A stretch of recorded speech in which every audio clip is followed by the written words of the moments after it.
The daily drip feed of negative stories about Scotland, its future and the independence debate. Any possible outcome that we put, say, at a unionist point of view in a good light would be covered. The BBC, of course, we have to pay, each of us have paid a licence fee. We have to pay £145.50. Now that's £350 million that goes to the BBC. Of that, only £120 million or so is spent in Scotland. If any negative situation happens in Scotland, the BBC seem to gloat on it.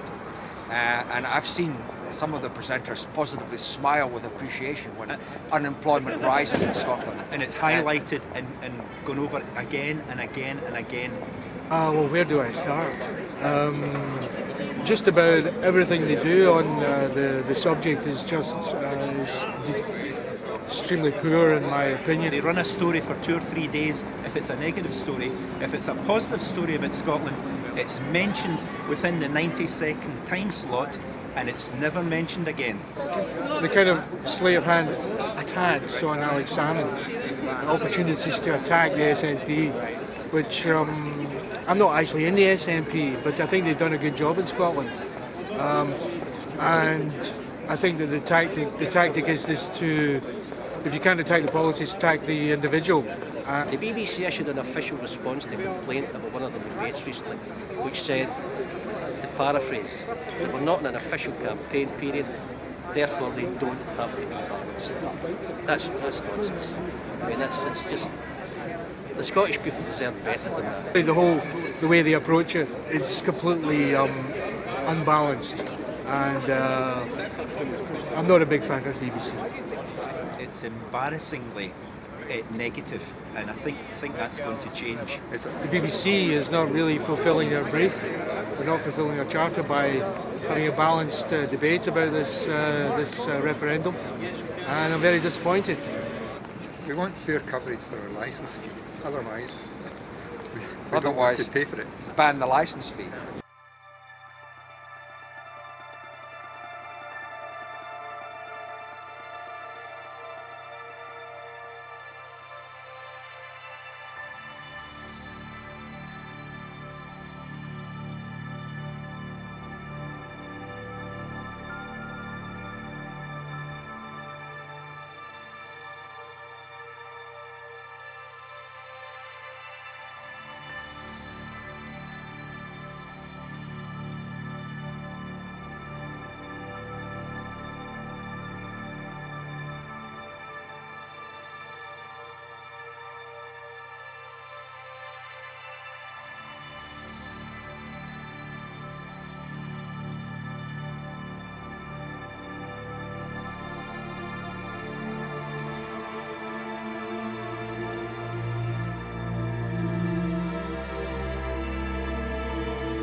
In fact, as you might know, there was 2 referendums, one at the beginning of the 80s and one in 1995. In both cases, the federal authorities lied to the population about what they would do if the referendum, if the people voted no.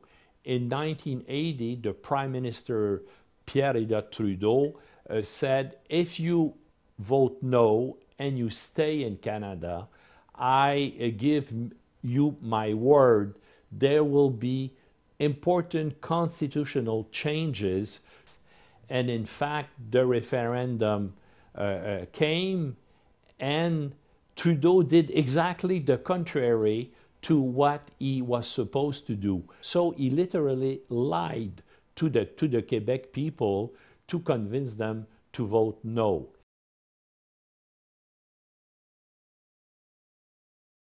Oh, if you vote no, then we'll sort something out in the future and keep you happy. I think on balance, nobody believes a word that man says. I would recommend that people would just ignore what David Cameron has to say. No, because he's not defined any of the more powers. In terms of the debate, I suppose it's a smokescreen, really. I don't think he's got any street cred in Scotland, never mind some parts of England. I think Cameron's promise of more powers for Scotland, people will see right through that. It's been promised before and it's not happened.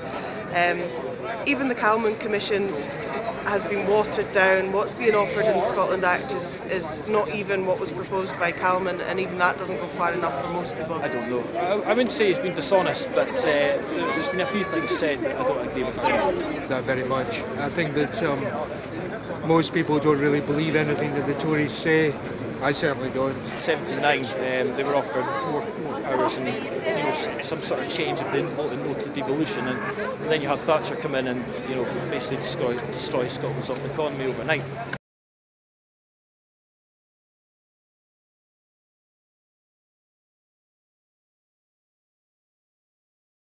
I think now the media should be playing a more open role in this, providing more balanced and certainly much more in-depth coverage of all the different issues that Scotland needs to talk about and discuss and get out to the general public who are not politically motivated so that they can make a proper decision in 2014 about the future of our country.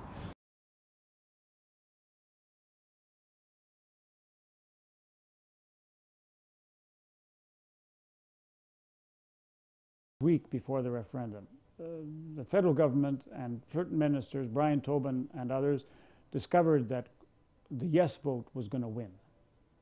And they decided to pull out all the stops. And they decided to organize a big demonstration Friday before the vote, which was going to be on a Monday, in downtown Montreal. And they decided to call on all the people of Canada to join in this demonstration. Well, Vancouver is 3,000 miles away from Montreal.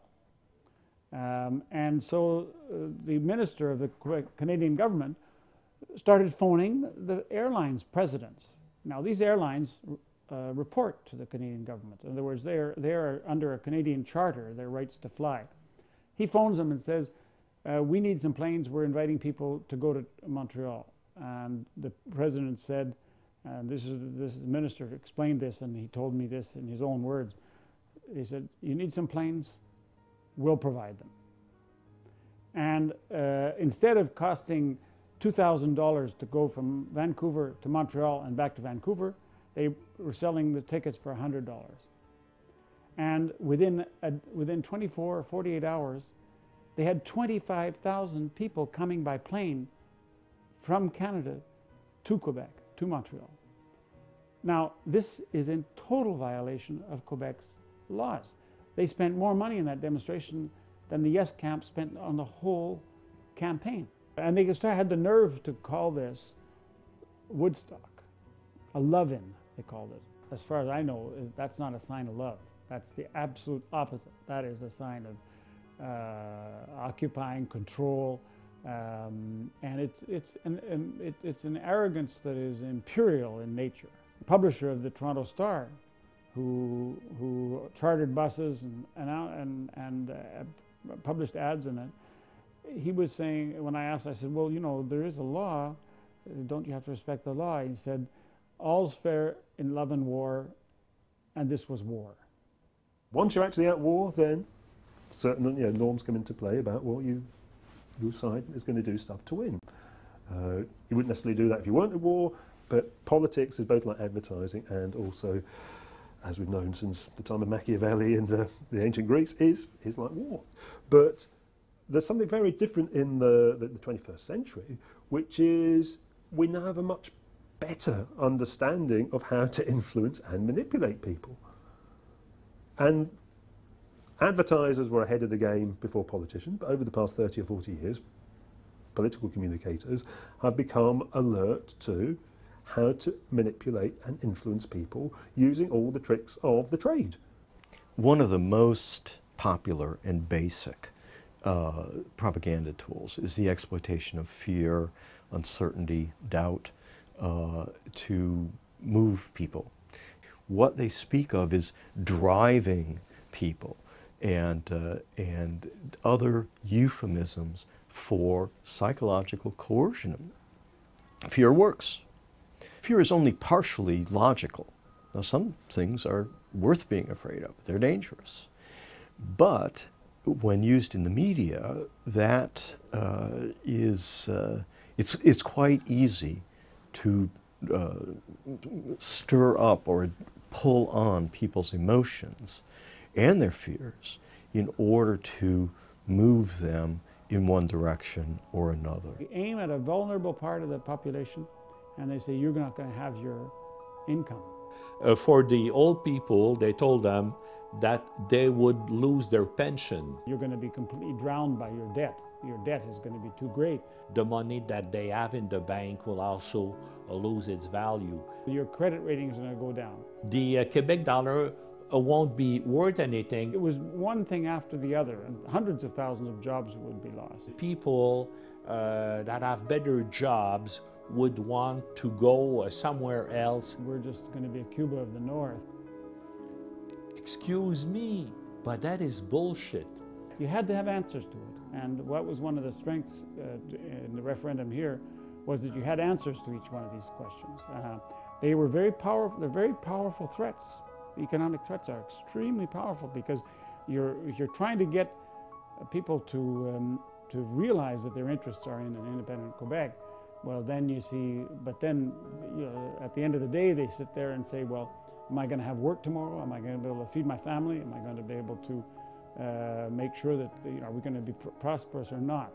So those threats were powerful, non-stop, and it takes a lot of economic thought and education during a campaign to make sure that people don't get sucked in.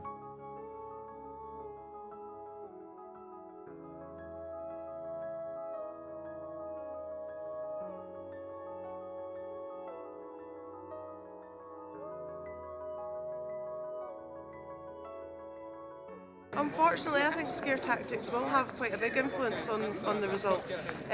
People are naturally quite wary of change. Well, scare tactics, it's difficult to say what influence it's having. Well, it's difficult to say at the moment. Diminishing by the day.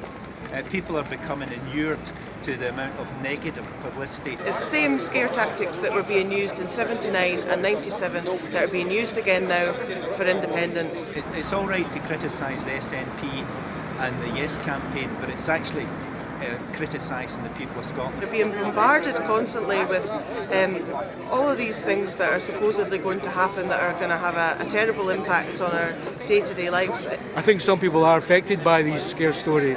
I'm not too sure. I'm worried about this. I'm going to vote no. It could be that they may run into trouble later on when some people start realising that they are what they are. They are just scare stories. I think it's really important to get the positive message out there and to show that it's just not the case. If we can, for the next 18 months, can combat that with good information, with informing people as much as possible what we think are the important things about the move towards independence. Yeah, scare tactics may well work in the short term, but I think long term, you need more than scare tactics. You need a vision, you need a message. And I think scare tactics, I think ultimately they fail. As far as scare tactics and what the overall effect of scare tactics, including the threats, continual threats, and then the love-in, which was more like an occupation. It had all the trappings of an occupation of Quebec. they definitely had an influence. Oh, I'm sure it had an impact. I'm sure that it had an impact. You had all these huge billboards across Quebec, because just before the referendum, they bought practically they reserved all the billboards in Quebec to put their propaganda message on them. And there was messages on the radio, there was indirect propaganda by large enterprises. No, I'm sure that it scared people.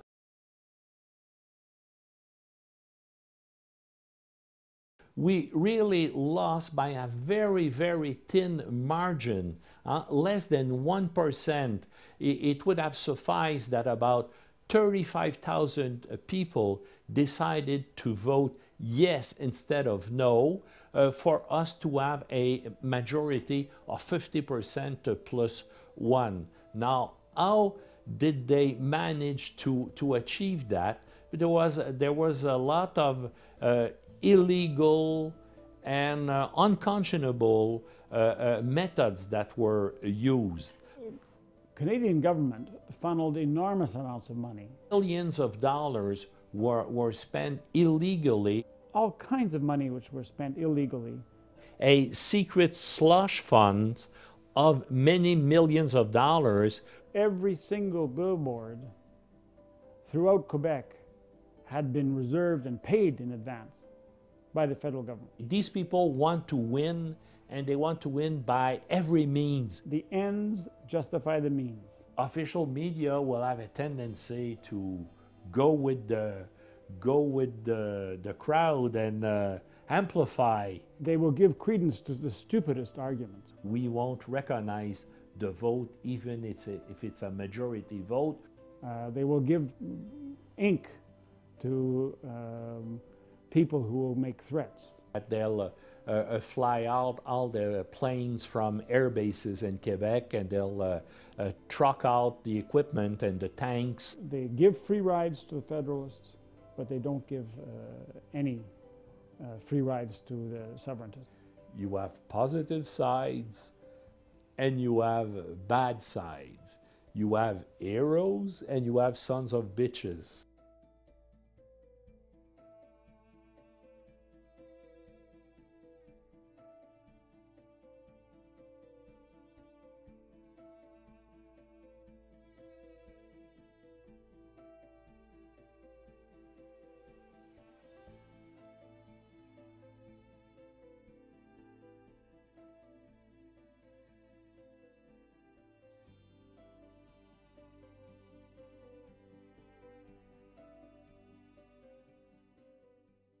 Propaganda is well known to have a very damaging effect on democracy.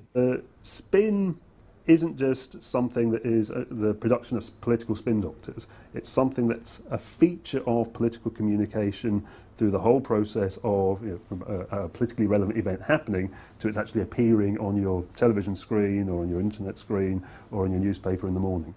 Not only is there a bias in terms of what physically or what literally appears on a screen, there is a bias in terms of who gets onto the screen. And this, in some ways, is a much more powerful bias. Cultures can evolve. A culture of insincerity, a culture of political spin can evolve and get very, very deeply entrenched, because it would be irrational in that kind of cost-benefit sense for any particular person to go, do you know, I think we're going to be sincere from now on. We're not going to engage in spin and counter-spin and nullifying the opponent's message and so on. We're not going to do that. We're just going to speak sincerely and honestly. That's political suicide. You might as well give up. Now, you can send a letter to the television station, or you can put something on YouTube or something like that. But in terms of actual participation in the content of this very powerful medium, in substantive decisions about this powerful medium, basically you have no vote.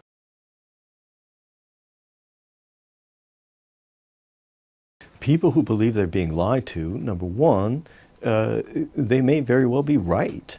You know, there's an old saying is that even paranoids have real enemies.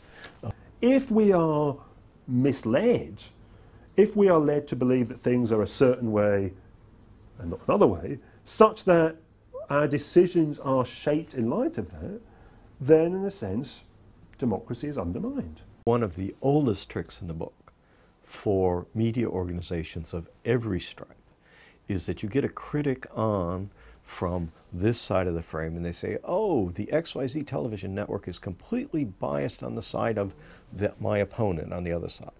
Then you get a critic from the other side and say, oh, the XYZ television network is completely biased on the side of my opponent.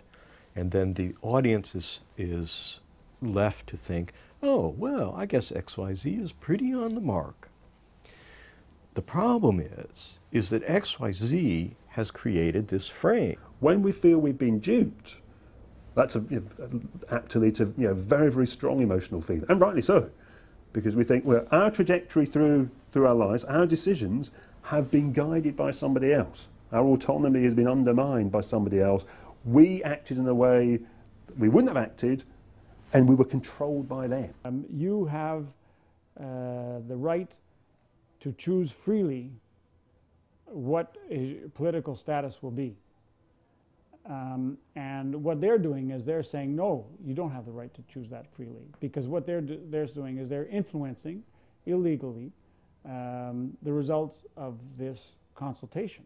The English network was really biased in favor of the no side, and that's independent reports that put out that information after the referendum, and the justification of the federal government and the CBC's English network was to say, well, maybe we were biased, but the majority of English-speaking people in Quebec were against.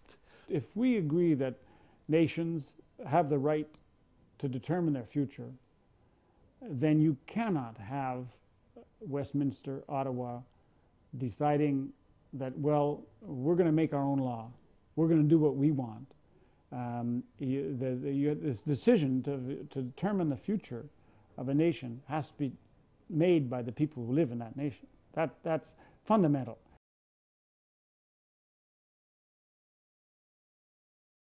You probably had the same problem that we had here. We had only minor nationalist newspaper. Most of the important press, most of the television networks were federalists and were against. Maybe there could be in Scotland some sort of committee of people that are independent, that look at the propaganda and mark it and say, this is totally false because of that. This is right, and to assess the big things that are being said in the debate. Don't trust the polls. In April 1995, or no, February 1995, there was this massive poll organized by CBC, Radio-Canada, a very massive poll, and it showed that the yes forces would only get 40%, which is what they'd had in 1980. Well, we came within a half percentage point of winning. In other words, we got close to 50%, and we were up over 50% until they started using all kinds of other methods to beat Quebec. The advice or the message is we have to not take things at face value. Don't look at something and say, well, oh, look, it says this. Think, well, hang on, think, well, whatever it says has been decided upon by someone to influence you. So understand that about television so that you can divorce yourself from its really very strong ability to kind of suck you into it and to shape your attitudes at levels below your actual consciousness, your day-to-day consciousness. It's that kind of becoming a sophisticated listener, a sophisticated reader, a sophisticated viewer. That's the only kind of avenue of defense against a culture of spin. And there will be a culture of spin. And I think one of the most important things to do is to just turn it off. Just turn it off and explore other sources of information. There's lots of them out there. In the time of a referendum or an election, you are the recipient of 100 years of the psychology of manipulation being filtered through institutions who are seeking to manipulate you for their own end. Now, their own ends may be one you agree with. You might think, oh, it's fine, I don't mind having this stuff from my party. Oh, look, in fact, they're doing a really good job. I really love their brochure. Maybe other people are going to vote and we'll all get what I want. But at the same time, we should all be alert to what's going on. We are being manipulated.